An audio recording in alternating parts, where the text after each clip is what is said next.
네, 여러분 안녕하세요. EBS 연계의 모든 작품 총정리를 맡고 있는 강사 이승우입니다. 첫사랑이라는 시를 같이 한번 공부를 해보도록 할게요. 왠지 모르게 약간 오글오글하는 그런 제목인데요.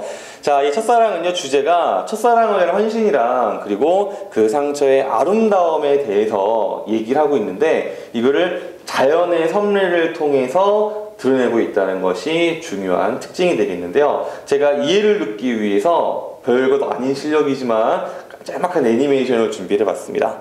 자, 이게 뭐냐면 겨울 나뭇가지예요. 앙상한 상태죠. 이때 눈이 내립니다. 자, 근데 눈이 내릴 때 잘 아시겠지만 눈은 이렇게 내려오고 그 나뭇가지가 워낙 가느니까 내려오는 눈 중에 아주 조금 몇 개만 나뭇가지에 앉을 수가 있어요. 여기도 보시면은 쭉 내리는 와중에 실제 눈은 되게 많지만 나뭇가지에 걸려있는 그 눈은 없죠. 별로 없죠. 즉 여기서 말하는 첫사랑이라는 것이 그런 겁니다. 자, 저 나무에 앉고 싶어요.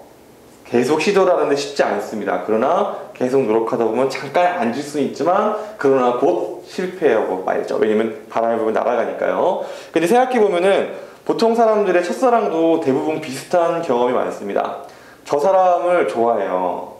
고백을 하고 싶고 그 사랑을 이루고 싶은데 두렵고 혹은 용기가 없거나 혹은 떨리고 그래서 말을 못하고 주변을 맴돌고 말할까 말까 하다가 어떻게 해서 둘이 사랑하게 됩니다. 근데 첫사랑은 보통 문제가 뭐냐면은 사랑을 하는 마음은 아는데 할 줄을 모르는 거예요. 사랑이라는 마음은 있는데. 그래서 쉽게 이별하고 상처로 남게 마련이죠. 하지만 나이가 좀 더 지나서 그때를 생각해보면은 굉장히 아름다운 추억으로 남는 경우가 많습니다. 자, 여기도 마찬가지예요. 이 눈들이 가지 위에 앉았다가 금방 사라지거든요. 근데 시간이 지나서 봄이 되면은 그 자리에 이렇게 예쁘게 꽃이 핍니다. 즉 첫사랑이 남았던 그 흔적 덕분에 더 오히려 더 성숙할 수 있다는 것을 보여주는 그러한 작품이 바로 이 시가 되겠습니다. 그럼 본문을 살펴보겠습니다. 자, 흔들리는 나뭇가지에 꽃을 한번 피우려고요. 자, 눈이 이렇게 떨어지는 그 상태에서는 나뭇가지가 흔들리는 것이 이 좀 시련이겠죠. 자, 그리고 이 눈은요 계속 도전을 하는데, 자, 도전! 이거는 사랑이 하는 것입니다. 그래서 이 눈은 의인화가 되어 있는데 요 뒤에 나와 있는 의인화는 이제 따로 설명하지 않겠습니다. 자, 그 다음에 이제 싸그락 나오기 전에 멈추지 않았으라라는 이 부분이 서리법이죠. 계속 도전했다는 것을 강조하는 거죠. 그 다음입니다. 싸그락 두드려 보았습니다. 싸그락 두드리는데요.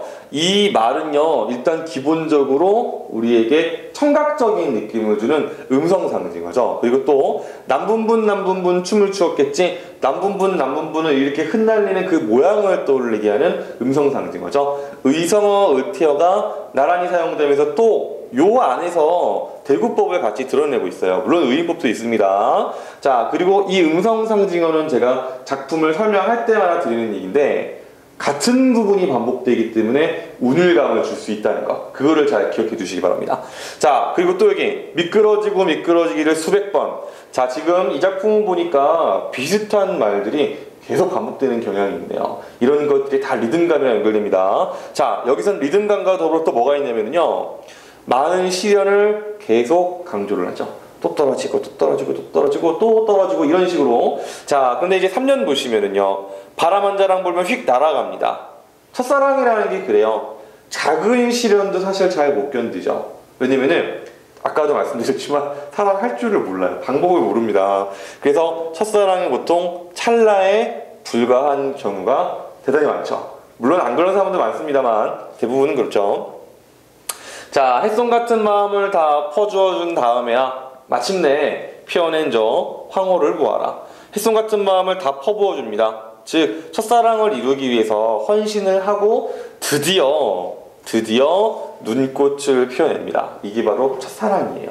아주 짧지만, 자, 봄이면은 가지는 그 한 번 된 자리에, 자, 첫사랑이 핀 그것을 되었다라고 해서 이거는 촉각적으로 표현을 한 건데요. 자, 이 작품은 잘 보면은 분명히 감각적인 표현이 꽤 많이 남아있는 그러한 작품이에요. 싸그락 이거 청각이죠. 이거 남분분 모양이니까 눈으로 확인할 수 있는 그런 감각이죠. 자, 그리고 된 자리, 또 이거는요 촉각, 뜨거운 거니까. 그래서 첫사랑의 상처를 이렇게 얘기를 했는데요. 자, 이 짧지만 황홀했던 눈꽃이 핀 이 상처를 지니고 나서 드디어 봄이 되면 아름다운 상처.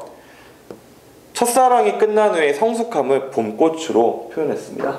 참고로 역설적인 표현이죠. 아름답다라는 긍정적인 이미지를 상처라는 부정적인 이미지로 형용했으니까 어울리지 않는 형용, 모순 형용이죠. 그래서 역설법이 되겠습니다. 자, 이렇게 또 정리를 해봤는데 수능 출제 포인트예요. 직유법은 제가 따로 설명하진 않았습니다. 수능에서는 직유, 은유, 대유 이런 거를 구분하는 문제를 낸 적은 없어요. 하지만 여러분들이 직유 정도는 쉽게 알았으면 좋겠습니다. 횟수는 같은 이거에서 확인할 수 있는 거예요. 그 다음에 서리법 설명을 드렸었고요. 역설, 의인 다 설명했으니까 여기 넘어가고요. 자, 유추적인 발상이요. 자, 유추적인 발상이란 건 뭐냐면요. 특정 대상의 속성을 보고서 다른 대상의 속성을 끄집어내는 것. 왜냐면은 특정 대상이랑 다른 대상의 속성이 같기 때문에 이런 거를 유추적인 발상이라고 합니다. 인간이 첫사랑을 하기 위해서 하는 이러한 여러 가지들이 자연과 공통점이 있다는 거예요. 자, 그래서 눈꽃을 피우기 위한 눈의 노력, 끊임없이 노력하는 것이 첫사랑을 위한 헌신과 희생과 비슷하고요. 짧지만 눈꽃이 피는 것을 첫사랑이라고, 그리고 시간이 지난 봄꽃을요 첫사랑의 기억을 간직한 추억으로 성숙한 사람이 되는 것. 그래서 이렇게 유추가 되었다라고 다시 한번 이 시를 이해했으면 좋겠습니다. 자, 그럼 이제 문제를 볼 건데요. 보기에 보면은 이제 이 시를 다른 장르로 변형하는 그런 문제가 나와 있습니다.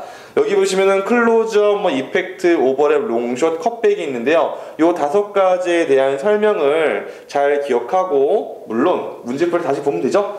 선택지를 보도록 하겠습니다.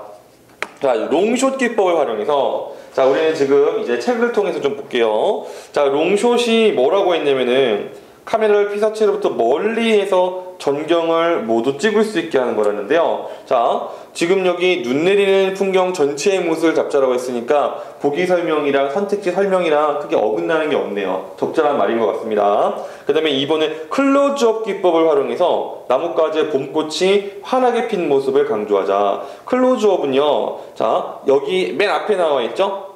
같이 봅시다. 피사체의 일부분을 확대하는 거니까 역시 이것도 어색한 선택지가 아니라고 보여지고요. 그 다음에 3번, 실제 촬영 시 눈 내리는 소리는 잘 들리지 않으니까 별도의 이펙트로 처리하자.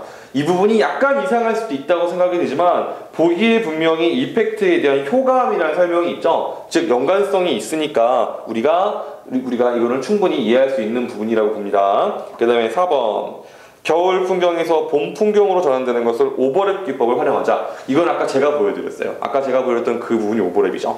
근데 5번, 컷백.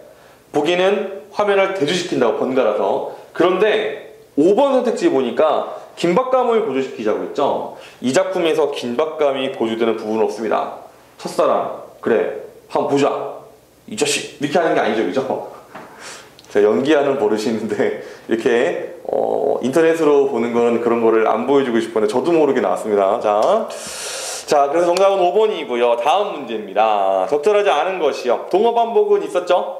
그 다음에 2번, 시각적 심상을 통해서. 사실은 시각적 심상이라고 해도 나쁘지 않지만 다양한 심상을 통해서 주제를 효과적으로 드러냈다. 이게 조금 더 적절할 수 있겠습니다. 그럼 3번, 자연사와 인간사를 대립한 게 아니라 자연사를 통해서 인간의 애를 끄집어낸 유추적인 발상이죠. 정답은 그래서 3번이 되겠습니다. 자, 그리고 겨울에서 봄으로 시간이 이동했다는 거, 이거는 이제 시간의 흐름 적절한 설명이고요. 5번에 눈꽃을 피우기 위한 눈의 노력을 음성 상징으로 형상화했다. 아까 우리 싸르륵 남분분 이런 표현들이 있었습니다. 자, 이렇게 해서 또 문제들을 정리를 쭉 해봤습니다. 자, 여러분, EBS 연계 모른 작품 총정리를 통해서 수능 국어를 열심히 정리하는 중이고요. 저는 강사 이승우였습니다. 여러분들의 수능 만점을 기원합니다. 여러분, 화이팅!